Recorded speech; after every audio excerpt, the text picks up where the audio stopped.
All right, Coach. Started the game off turning the ball over in your first 3 possessions. What did you see with the way your guards were executing the offense early on? I think we started the game the way the phrase I like to use is not on edge. The guys were a little bit lackadaisical. Not really sure what it was. Can't put my finger on it. But I think that at the start of the game, we just weren't in tune. And came out, and Cal was in tune, and they were aggressive, and they really brought it to us from an intensity standpoint the first 5 to 6 possessions. What difficulties does their shooting pose?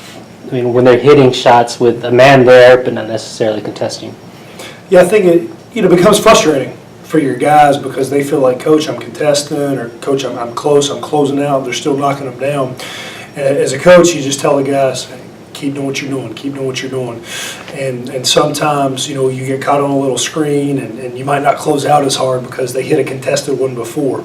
And so it wears on you. But give credit to Cal. They hit some really, really tough ones tonight with us all over them. And, if you contest a 3 and you're above that 3-point line and you make it difficult, it's tough. It's tough to tell your kids you're doing the wrong thing. All right, now Jarius Farrell returned from injury. First time you've had him in a while. He had 21 points, 7 rebounds. It also looked like he brought an added dimension of athleticism.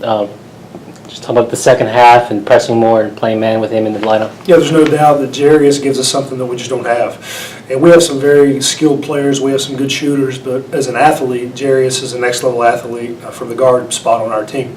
And obviously we have Malik Toppin and Ferlandis Penny in the post that are pretty good athletes. But Jarius is a slasher. He's a pretty good shooter. He can get to the rim.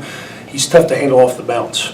And he's really, him and Reggie are 2 guys on our team that can be ISO ball handlers. And it takes a little bit of pressure off Reggie to have to be the guy that always gets in the lane and gets to the rim and creates and finishes.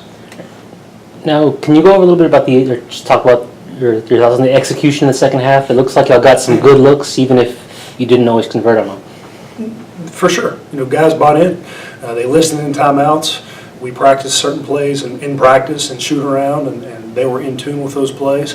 And I thought really we did a good job of, after we went into halftime, we had turned it over 15 times in the first half. And we kind of had a come-together meeting of guys. Good basketball players don't turn the ball over. They take care of the ball. And we have good players. So they realized we got to protect the ball. And when you're not turning it over, it gives you the chance to get to the end of your plays. And that's when you see the execution unfold. All right. Thanks, Coach. Thank you.